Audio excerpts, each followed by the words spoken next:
오늘도 하나님 말씀 앞에 서게 되어 여러분 모두 주의 이름으로 축복합니다. 하나님 말씀은 스가랴서 8장 3절 말씀 보도록 합니다. 여호와가 이같이 말하노라. 내가 시온에 돌아와 예루살렘 가운데에 거하리니 예루살렘은 진리의 성읍이라 일컫겠고 만군의 여호와의 산은 성산이라 일컫게 되리라. 아멘. 오늘은 회복이라고 하는 주제로 말씀을 같이 나누려고 합니다. 선지서들은 특별히 하나님의 말씀을 우리에게 전달해 주는 그런 사역들을 하게 됩니다. 그러므로 사람들과 타협하는 것이 아니라 바른 선지자라고 이야기한다면 하나님의 말씀을 올바로 가감없이 잘 증거해 주는, 그래서 사람의 눈치를 보는 사람들이 아닌 하나님의 말씀을 그대로 전하는 사람들인데, 그 선지자들의 메시지의 기본적인 구조는 그들에게 회개를 부르짖습니다. 그리고 하나님께 돌아오도록 권면을 하고, 그렇지 않으면 심판이 임할 것이고 돌아오면 소망이 있다라고 하는 모든 같은 메시지예요. 그래서 회개하라, 그 말씀과, 그리고 주님께 돌아오라, 그렇지 않으면 심판이고 돌아오면 구원이다라고 하는 거죠. 그래서 선지자들이 우리 곁에 있다라고 하는 것은 얼마나 감사한지 몰라요. 우리가 밖으로 넘어가지 않도록, 또 밖에서 있다면은 다시 안전한 선으로 돌아오도록 그렇게 가드의 역할을, 라이프 가드의 역할을 한다라고 그렇게 우리에게 말씀을 하고 있습니다. 그래서 우리의 삶을 한번 살펴보라 라고 이야기해요. 여러분이 아침마다 선지자들이 여러분의 친구가 되어서 집사님, 성도님, 우리에게 이 삶을 한번, 오늘 하루의 삶을, 아니면 어제의 삶을, 지나온 일주일의 삶을 한번 돌이켜보세요 라고 그렇게 이야기한다면, 우리가 그 말씀을 들을 때마다 내 삶들을 한 번씩 살펴보게 됩니다. 그냥 내 마음대로 그렇게 생각 없이 살았던 것들, 그렇게 바쁘게 그렇게 살았던 것들을 돌아보라 라고 하는 것들이에요. 내 소위를 살펴보라 라고 말씀하는 것이죠. 이렇게 해서 잘 그 부르심대로 가고 있는지 말씀하는 것이고, 세상 풍조대로 따라서 이리 갔다 저리 갔다 하는지 보도록 하는 것이고, 세상의 길을 안목의 정욕, 이생의 자랑으로 가고 있는지, 아니면 좀 힘들지만, 좀 좁지만, 알아주지 않지만 그 길로 성실하게 충성되게 가고 있는지 우리를 살펴보게 만드는 거예요. 그러니까 선지자가 옆에 있으면 우리는 좀 귀찮기는 합니다. 왜냐하면 내 삶을 가만히 두지 않고 자꾸 살펴보도록 이야기하니까 귀찮지만, 그러나 그 말씀이 거울이 되는 것이고 나를 살리는 것이에요. 쓴 약은 몸에 좋다라고 하는 것처럼 하나님의 말씀이 우리에게 들려진다는 것은 우리의 삶이 바른 길로 갈 수 있는 많은 기회를 얻게 되기 때문에 그렇습니다. 오늘 이 스가랴는 14장까지 되어 있는데 1장부터 8장까지는 우리가 하나님의 8가지의 환상과, 그리고 또 금식에 대한 내용을 다루고 있어요. 그래서 7장과 8장에서 금식에 대한 올바른 바른 신앙을 이야기를 하고 있습니다. 그런데 이 8장의 특징이 좀 나타나 있어요. 2절에 보면 우리에게 말하기를, 만군의 여호와가 이같이 말하노라. 내가 시온을 위하여 크게 질투하며 그를 위하여 크게 분노함으로 질투하노라. 자, 특별히 하나님의 이름을 어떻게 하나님을 나타내느냐에 따라서 받는 메시지가 좀 달라져요. 사랑의 하나님 말씀하신다라고 이야기하면 우리 마음 가운데 좀 부드럽고 온화하고 친절하고 그런 마음들이 들어오는데, 만군의 여호와가 이른다, 말씀한다라고 이야기할 때는 좀 더 경직되고 좀 더 파워풀한 그런 하나님의 강한 메시지가 들려오게 됩니다. 그런데 그 만군의 여호와가 말하는데, 시온을 위하여 내가 크게 질투하였다. 하나님이 사랑하기 때문에 시온이 하나님과 결혼한다고 그랬잖아요. 내가 너희에게 장가들어 너희가 나를 알리라. 호세아 2장 20절에도 하나님이 이스라엘과 결혼을 한 거예요. 그런데 그 결혼한 이스라엘이 잘못 다른 우상을 다른 사람을 찾고 음란하게 그렇게 갔을 때 하나님이 그냥 내버려 둔다면 그것은 올바른 사랑이 아니죠. 질투한다. 사랑에는 질투가 있어요. 왜냐하면 그 사랑 외에 다른 것들을 만약에 부부가 그 부부 사랑 외에 다른 사람을 더 사랑하게 된다면 그것은 분명히 올바른 사랑이 아니에요. 그래서 하나님이 크게 질투한다. 그만큼 크게 사랑한다는 말이에요. 하나님이 크게 이스라엘을 사랑한다. 그래서 그를 위하여 내가 크게 분노함으로 질투한다. 하나님이 옹졸해서가 아니라 그들이 올바른 삶을 살게 하기 위한 것이에요. 그래서 여호와가 이같이 말하노라. 이 오늘 여기서 여러분이 8장을 한번 보게 되면 여호와가 이같이 말씀한다. 아마르 여호와 그렇게 표현하고 있는데 아마르 여호와 차바우트 만군의 여호와가 이같이 이르노라라고 한 것을 이 성경에 지금 10번이나 반복하고 있어요. 이 8장에서만. 그래서 하나님께서 말씀하시는데 계속적으로 여러분이 성경을 본다면 이 만군의 여호와가 또 여호와가 이르노라라고 하면서 말마다 그렇게 이야기해요.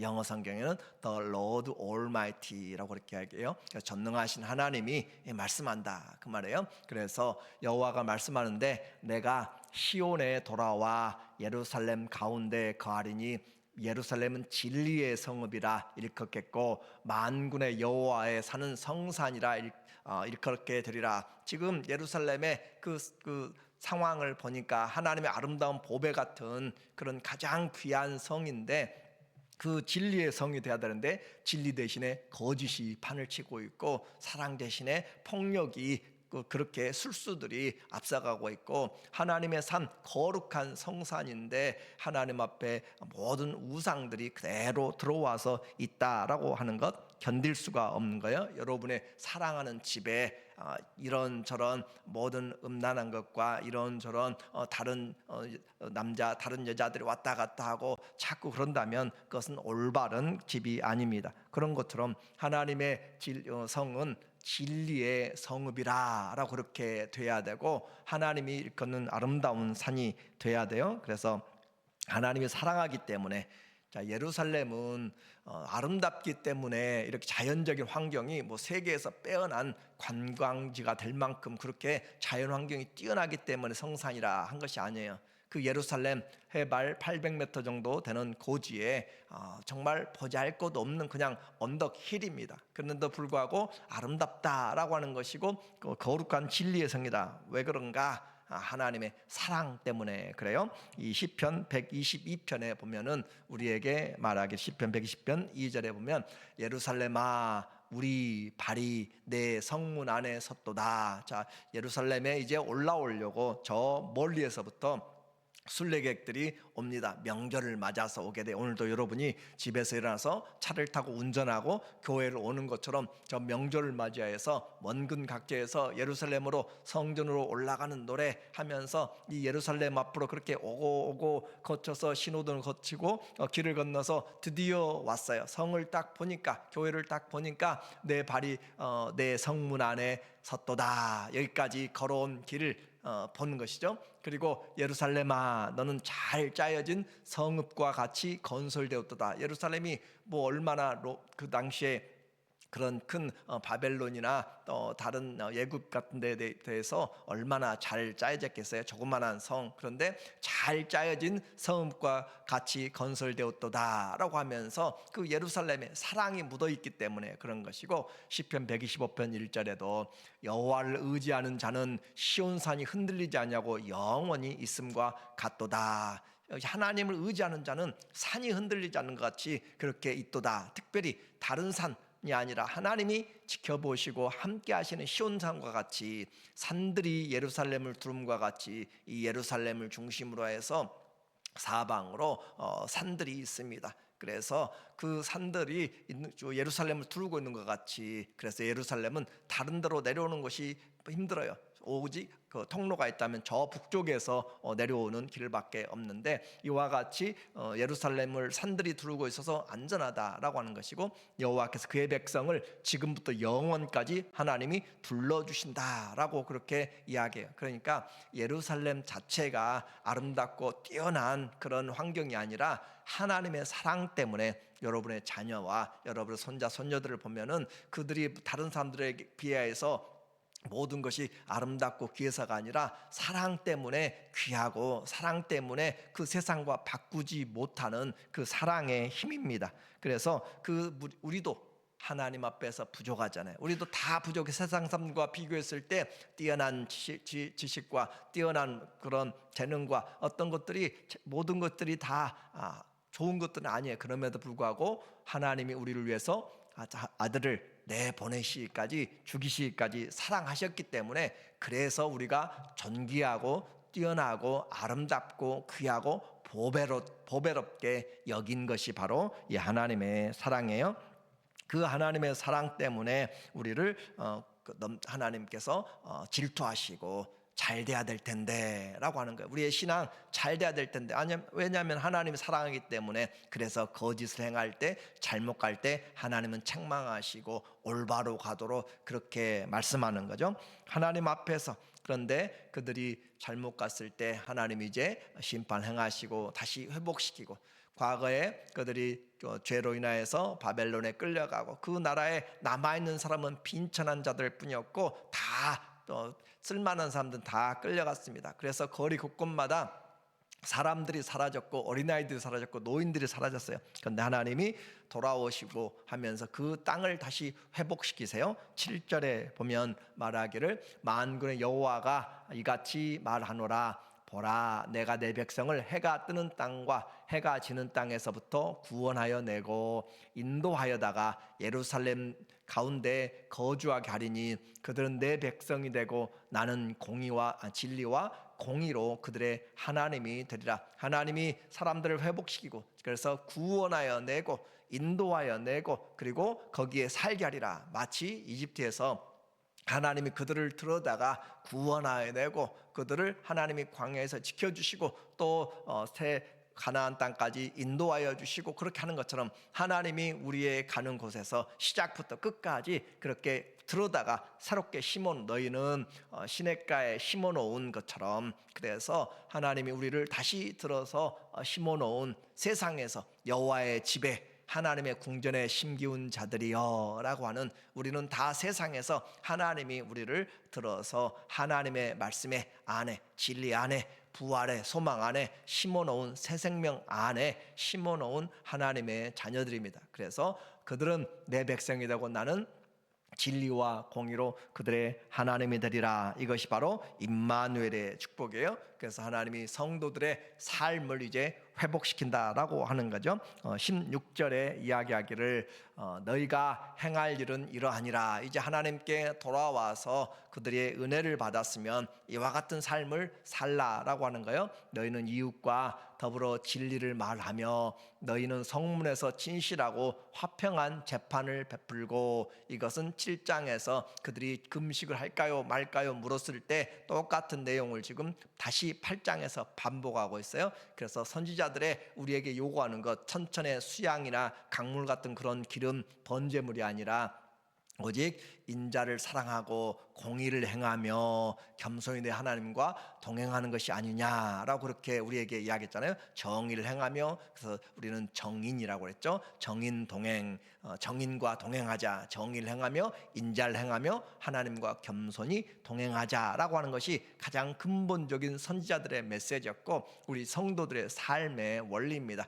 행할 일은 이웃과 더불어 진리를 말하며, 우리의 입술에서는 진리가 선포되어야 되고 진리로 세워져야 되고, 성문에서 진실하고 화평한 재판. 그래서 가는 곳곳마다 우리가 하나님 앞에서 어떤 빛의 자녀인가를 나타내 주는 것이고, 17절에 마음에 서로 해하기를 도모하지 말며, 우리 마음의 경영을 잘 해야 돼요. 우리의 마음에 쓴뿌리가 나고 또 불신앙이 생기고 미움이 생기고 다툼이 생기는 것들을 우리는 잘 경영해서 서로 해하기를 도모하지 말고 거짓 맹세를 좋아하지 말라. 이 모든 일은 내가 미워하는 것이니라 여호와의 말이니라 여호와의 말이니라고 계속하면서 이 하나님의 말씀을 지금 18 여기 8장에서만 10번씩이나 여호와의 말이니라라고 그렇게 말씀하고 있어요. 하나님의 자녀는 한마디로 하나님의 자녀답게 살아야 되는 것인데, 하나님의 자녀답게 사는 것은 하나님답게 사는 것이죠. 예루살렘의 회복은 물리적인 것만, 사람들이 돌아오고 동식물이 또 번영하고 경제적인 그런 것들로만 되어지는 것이 아니라, 진정한 삶의 예루살렘의 회복은 삶이 회복되는 것이에요. 우리가 세상에서 구원받은 하나님의 자녀들은 천국 가니까 되는 것으로 끝나는 것이 아니라, 이 땅에 하나님의 공의가 흘러가게 만들고 사랑이 흘러가게 만들고 은혜와 생명이 왕노하게 만들 때 진정한 회복이 되는 것이죠. 그렇게 해서 하나님의 자녀들이 말씀 안에 뿌리를 내리고 행하는 그것이 금식의 목적이에요. 내가 왜 금식하는가? 하나님 이 일을 이루어 주세요, 저 일을 이루어 주세요. 물론 금식하고 애통하고 하는 것은 필요해요. 우리의 필요를 아신 하나님께 기도하라고 그랬어요. 그런데 진정한 금식의 목적은 하나님 앞에 이 삶이 회복되지 않기 때문에, 주를 위한 삶, 주님이 원하는 삶이 회복되지 않기 때문에 금식하는 것, 그것이 나를 위한 것이다. 너희가 자기를 위해서는 금식했어요, 종교적인 행위를 위해서는 금식하고 그래서 했는데 그렇게 하지 말라라고 하는 거죠. 19절에 보면은 말하기를, 만군의 여호와가 이같이 말하노라. 만군의 여호와, 많은 무리의 하나님, 이스라엘 군대도 없는 그런 식민지에서 돌아와서 바사의 총독으로 그렇게 임명된 스룹바벨, 자기 군대, 자체 군대도 없는데 그들이 믿는 하나님은 만군의 여호와예요. 얼마나 거리감이 있어요. 그런데도 하나님은 계속적으로 내가 많은 무리의 많은 군대의 하나님이다 라고 그렇게 이야기하면서 그들에게 자꾸, 세상 말로 이야기하면 가스라이팅이라고 이야기하죠. 하나님이 자꾸 그들에게 이야기하고 또 믿음으로 이야기하면 하나님의 말씀을 계속 우리 안에 뿌리를 내리도록, 그래서 믿음이 들음에서 나도록, 만군의 하나님이 내가 너희를 지켜준다 라고 그렇게 하는 것이죠. 넷째 달의 금식과 다섯째 달의 금식과 일곱째 달의 금식과 열째 달의 금식이 변하여 유다 족속에게 기쁨과 즐거움과 희락의 절기들이 되리니, 오직 너희는 진리와 화평을 사랑할지니라. 그들이 포로로 70년간 가서 살면서 우리가 왜 이렇게 포로가 되었을까라고 그렇게 생각은 다 해봐요. 그런데 그들이 생각해 보니까 우리가 좀 잘못한 것도 있다라고 생각하면서 그들이 생각했던 것이 뭐냐면, 마치 우리가 6.25가 되면은 6.25를 생각하고 8.15가 되면 8.15를 생각하고 3.1절 생각하고 그렇게 생각하는 것처럼, 이들도 가서 넷째 달 4월 달에 그 예루살렘이 4월 9일에 예루살렘이 둘러싸고 있던 성벽이 무너졌어요. 성벽이 무너지니까 군사들이 들어와서 침략을 항복을 하게 되는 거잖아요. 그래서 성벽이 무너진 걸 생각하면서 그 애통함, 그리고 5월 달에는 성벽이 무너지고 한 달 뒤에 그 5월 달에는 기원전 586년에 그 성벽이 무너진 결과로 인해서 군사들이 들어와서 성전을 불태우고 궁궐들을 불사르고 하면서 그 안에 있는 것들을 다 불태웠던 치욕의 날이 돼요. 그래서 그 날을 애통하며 금식합니다. 또 7월 달에는, 일곱째 달에는 그 성이 망하고 2개월 뒤에 그 바벨론이 세워놓은 임시 총독이죠, 그다리아가 죽임을 당하고 또 많은 유대인들이 학살을 당하는 그런 일들이 있었기 때문에 친유대적인 그런 사람이 죽었고 많은 백성들이 죽었기 때문에 그것에 대해서 그들이 금식하였고, 열째 달에는 이 망하기 전에, 그 전에 세 번째 바벨론에 쳐들어왔던 느부갓네살이 예루살렘을 공격하고 포위했던 시간이 바로 열째 달이에요. 그러니까 2년 전,